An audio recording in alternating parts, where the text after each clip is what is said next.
Good afternoon, everybody. This is Kim. Today, we are going to talk about Jackie Robinson. This wasn't my initial intended topic, but sometimes, you got to mix it up a little bit.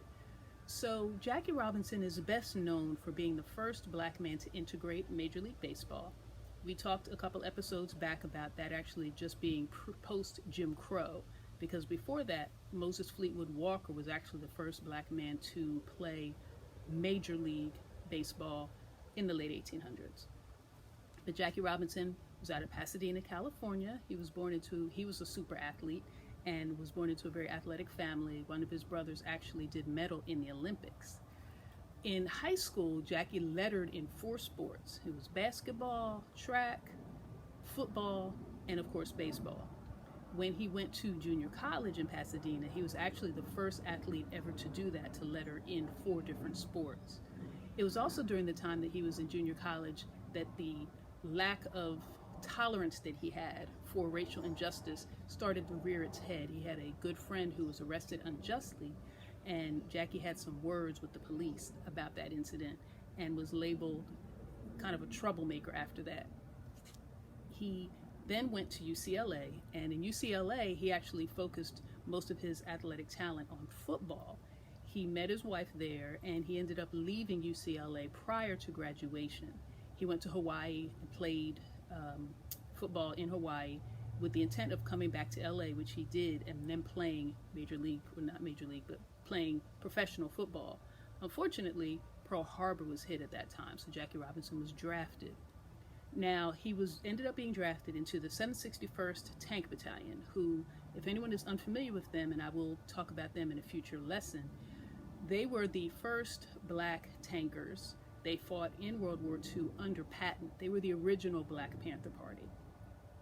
During the time that Jackie Robinson was there, he and a number of other enlisted men, because of their qualifications, their education, had the desire to go to OCS, which was Officer Candidate School, because they qualified, but because of racism, it was denied and pushed back and delayed, and it took a long time of protests by celebrities such as the boxer Joe Louis before the pressure was put on, and finally they were admitted to OCS, and he did get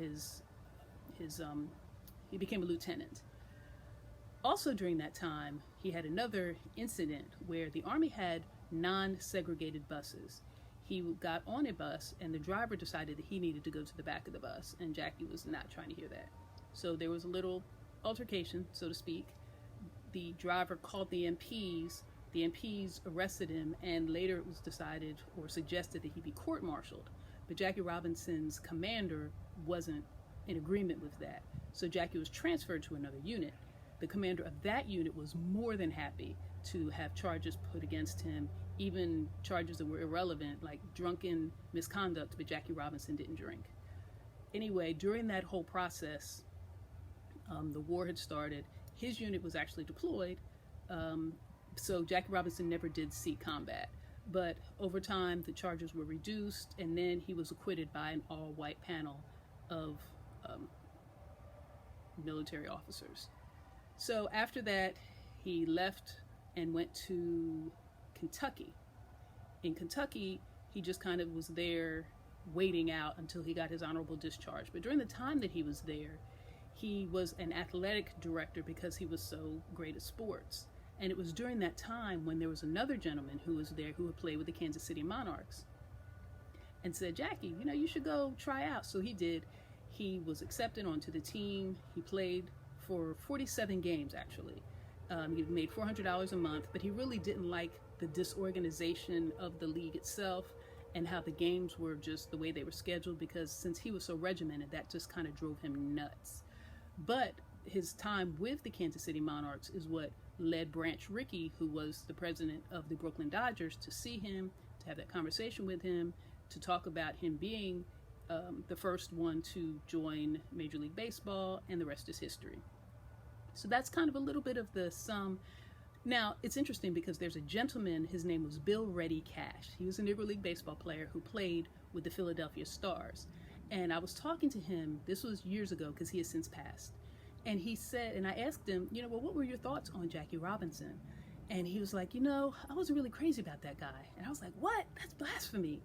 But what he said was actually something that really made me think. He said, 1946, Jackie Robinson went into the Major League, and then after that, a lot of the talent started going to Major League, and by 1950, the league itself wasn't around. There were still teams, but the official league had folded.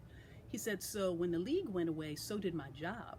And I'd never really thought about it from that perspective, but then it made me think to the next level of, so the players, the ticket takers, the concessionaires, the hotels, the restaurants, the newspapers, all of these black businesses that were directly connected to the Negro League also went under. So what was the real impact that integration into baseball had on the community as a whole? That's something we can discuss at another time.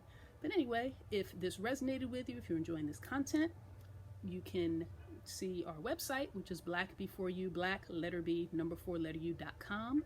You can follow us on all social media, Facebook, Instagram, Twitter, and LinkedIn, also at blackb4u, black, letter B, number 4, letter U.